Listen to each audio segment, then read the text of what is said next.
Okay, so OnePageRules, you know them. They're the indie darling that have taken on Games Workshop and managed to come out looking pretty good. Well, they have just unveiled their absolute biggest month of all time, and I honestly can't believe that they've done it.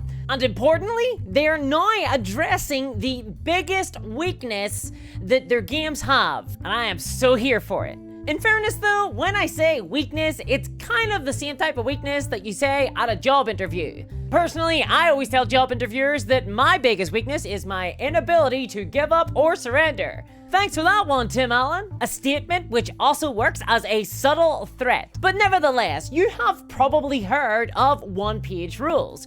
They're one of the few miniature wargame companies out there that have managed to pull themselves from the black morass that is Games Workshop's marketing division. And they have eked for themselves a little bit of attention from miniature wargamers. In fact, they are pretty much set up right now to be the alternative to Warhammer. And their miniature wargames have absolutely exploded in popularity as a result over the last few years. Especially their Grimdark Future game and Age of Fantasy, which are also the two main headline acts of the OnePageRules library. And it's easy to see why. As a company, OnePageRules may be smaller than Games Workshop, but they have come out really swinging with a tight, fast, and competent rule set. That also happens to be very easy to play. Not to mention, they also have a whole heap of miniatures being delivered directly into your mouth every single month via Patreon. A link to which is in the description of this video, by the way. And I don't know about you, but when it comes to wargaming these days, when someone comes up to me and asks me if I want to play a game of Warhammer 40k, I spit in their face, call them a churl, and hand them a single page containing all the Grimdark Future rules. Yes, indeed, the term OnePageRules is to be taken literally. And though some people will tell you that Grimdark Future is simply the OnePageRules version of Warhammer 40k, I prefer to think of Grimdark Future as a playable version of Warhammer 40k. Will Games Workshop ever invent a game that can be played by someone with only 2 hands? It remains to be seen. But that said, OnePageRules has a big problem. A huge one. You see, the armies that OnePageRules have designed and created for their various games are kinda based on other properties. I mean, sure, many of them are unique to the OnePageRules franchise, and they do present their own distinctive spin on some familiar concepts. But for example, you've got factions like the Battle Brothers, the Robot Legions, and the Alien Hives. And you don't have to fling a rock very far to kinda get a bit of an idea of the design inspiration there. The games that OnePageRules design are clearly designed to be useful for those who have a already existing Games Workshop miniature collection. It's for those who have Warhammer 40k models and Warhammer Age of Sigmar and Fantasy models. Or Star Wars Legion models if you want to play the Rebel Guerrillas. And sure, Games Workshop miniatures are accessible for most hobbyists. Their stores are the easiest to get to for a lot of people, and they are the biggest manufacturer in the miniature marketplace. But let's be honest, the easiest way to actually afford the Games Workshop miniatures is to pay the iron price. I mean, personally, I always pay the gold price, but that's mostly down to fear. But truly, Games Workshop miniatures aren't really that accessible. If you want a 2,000 point army made up of Games Workshop materials, then you're gonna need to own your own little duchy. Because that's what we're talking about here when we're talking about the OnePageRules games. We're talking about army level games. We're talking about dozens and dozens of miniatures. Squads of infantry clashing in the field. The sound of beasts of war and monstrous machines. We're talking about the horror, the fear of battle, and yes, the heroism, where a single plucky model is able to hold out against all odds and fight off their numerically and statistically superior opponents, all down to a lucky few dice rolls. Isn't that the sort of thing we live for? But to get all of that from here to here, insert an image of a table, please. Thanks. It requires, well, like I said, a small duchy. I mean, really, when you get down to it, Warhammer 40k is the game for the people who own maids and manservants. OnePageRules creates games for those maids and manservants. And we all know who will be left when the revolution comes. So, what are OnePageRules doing to remedy this? What are the company that I have championed as one of the best introductions to miniature wargaming? How are they making themselves even more accessible? Because as much as their rules are incredibly fun, incredibly playable, and their faction design is surprisingly deep and asymmetric, they are still shackled to the dead weight of Games Workshop and the insane price point that that company thinks is appropriate. I mean, ultimately, if you want to play a faction like, I don't know, the War Demons from OnePageRules, well, this is a faction that was clearly designed to be playable with the Khorne Demons from the Chaos Demons miniature range from Games Workshop. So, I mean, I guess you're kind of forced to buy some Games Workshop models. Except, oh wait, now I remember. You know the way that OnePageRules released 2 massive army bundles on their Patreon every single month, and that they're on track to have their own bespoke miniatures for all of their factions in a pretty timely fashion? Well, that timeline just got bumped up because, oh man, they have upped the amount of miniatures that you're getting every single month. They are now giving away 3 massive army bundles every single month on their Patreon. That's like 1/3 more miniatures for the exact same price. Wait, no, it's 50% more. Maths is hard. Also, incidentally, you're also getting 50% more models per army per month as well. That's like practically twice as many miniatures. The value is off the charts. Remember, this is all for $10. But honestly, that is absolutely wild. Buck wild. And when I say massive bundles, I really mean that. You're getting like 3 combat patrol size forces for each single faction. I mean, for $10 a month, that's... I mean, seriously, look at this. Look at the amount of models you're getting. These are all the miniatures that you get if you subscribe to the OnePageRules Patreon in August. This is 3 combat patrols, honestly, except for the War Demons here. They're getting closer to a Christmas battle force amount of miniatures. This is absurd, right? Like, I'm not the only one here who thinks this is absurd. I honestly, I don't know how they managed to get out so many miniatures. And they look so good. It's not like there was people rushing on these. They don't look anything like the blue tack miniatures that I would be creating. And I have painted plenty of OnePageRules models.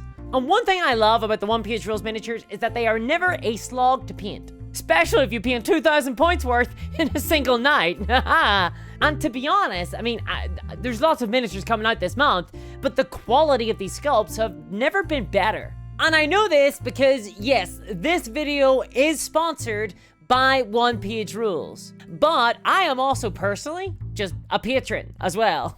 I've been a member for a while now, and I have watched their sculpts get better every single month. And this month is not disappointing at all. These models look to be a bit of a dream to paint. They have details in all the right places. I'm looking forward to the Lust Demons, let me tell ya. But that's impressive. Demons are hard to get right. And there is a lot of demons this month. But that's great in my opinion, because demons are super useful for lots of different players. Even people who don't play OnePageRules games will want to check these out. They'd be perfect for an indie game like Raid in Hell, or even to play with for Warhammer 40k or Warhammer Age of Sigmar. There is a new Chaos Demons Codex coming out soon. But these models would also be great to use in something like Frostgrave or Dungeons and Dragons. And for the War Demons especially, they've got a really big Diablo vibe going on, especially the Soul Demon. I kind of love the fact that the War Demons come with plenty of skulls, so you know they're the bad guys. My standout miniature for the War Demons line has got to be this guy. Here he sits on the back of a massive hail cannon. He knows how to travel in style, mostly with spikes and skulls. Seriously, these demons really do collect skulls like I collect miniatures. Plus, a really lovely little touch with these guys. None of these demons are wearing weapons or armor that is too distinguishable as either fantasy or sci-fi. They can slot into either setting, which means you can use them in Age of Fantasy or Grimdark Future, and it's something that I've always been a massive fan of when it comes to demons. Speaking though of both sci-fi and fantasy, yes, there are indeed lizardmen in space this month. These are known as the Saurian Star Host, and they are basically plucked from my dreams. There it is. There's my dreams. I did a lot of acid at uni, and I'm sure I won't be alone in wanting these boys. This month we're getting a ton of space geckos, and they have awesome little weapons. Little geckos, little cute little guys. And they have awesome stylized guns, armor, and weapons. I love the little Mesoamerican detailing on all of their armor, but still they manage to look clearly sci-fi. These guys are not running around a jungle, they're running around a space jungle. Probably on a spaceship or something, somewhere. I don't know, I just love it, okay? I can't be judged for this. I think that my favorite are probably the shield and pistol geckos. They look great. Or wait, no, it's probably the gators, actually. Yeah, I gotta go with it being the gators. I mean, look at them. They've got gun arms. Then again, if I had to choose one model from this line, it would probably be the Gecko Psychic. His staff just looks incredible. I am just a real sucker for Mesoamerican designs, okay? I think they look awesome. I just think it's impressive that OnePageRules have managed to make an actual little gecko look incredibly intimidating. And look, these guys are lizardmen, so the classic adage goes well. When you got skin full of texture, contrast paints works well. Is that an adage? That should be an adage. It's a pretty good rule of thumb. And these lizardmen, contrast paint is gonna go on them like a dream. Finally, we have the Change Demons. And these are guaranteed to trigger some ornithopes out there. These squawkers have a really high fantasy theme to them, actually. You can use them in both sci-fi or fantasy, but I really do get a big fantasy vibe. They remind me of the Skeksis from Dark Crystal, and this is a very good thing. They have a huge variety of weapons. Personally, I'm a fan of the Chakram Blades. Hello? But the standout model, not only of this line, but of any miniature line ever created, has to be this guy. Check out my main man over here just cranking out some tunes on his organ pipe. It sounded incredibly dirty. Seriously though, give me a Birdman DJ and I'm in. This guy knows what's up. These Change Demons rock. Also, I really like the Furies. I think they look really good. Wings are just great, and OnePageRules wings are like really good. It's so weird to say, but it's always a joy to paint them. Also, by the way, if that wasn't enough miniatures for you, I mean it should be, but if that wasn't, OnePageRules are now doing legendary releases as well, and this month you get a Quetzalcoatl, basically a giant toad man with a big bird boy. It's kind of a very beautiful marriage over here. It's very sexy and very wholesome. It looks great, by the way. It looks absolutely incredible. It's super impressive. My printer isn't big enough to print this. So yeah, this month looks great, but this is just the beginning, which is wild. It has only begun. In September, we're gonna be seeing more Change Demons, and we're also gonna be seeing some Plague Demons, alongside some more Saurian Star Host. Then in October, it's gonna be more Saurian Star Host, more Plague Demons, and some Lust Demons. And then in November, more Saurian Star Host, more Lust Demon, hello. As well as Ratman, Woohoo, baby, Ratman, I love Ratman. Give me some Ratman. Now, all that said, this isn't normal. They're not continuing on, I think, beyond this, but they're getting out these demons really, really fast. So I think that OnePageRules have realized that they need to get their own miniatures out there to replace. Please God, get us off the Games Workshop stuff. I want to be free.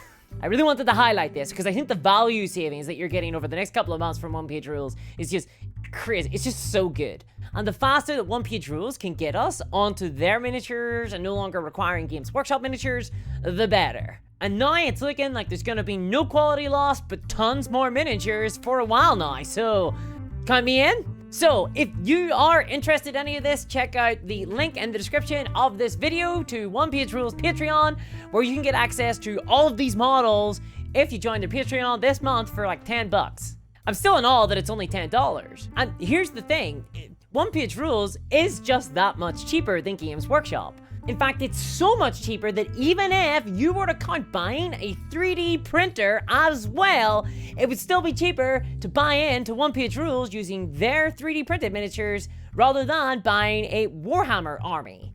Don't believe me? Well, check out this video here. And as always, a huge thank you to Steven Jackson, Sonic Bread, and Beauregard Equipment for all your support.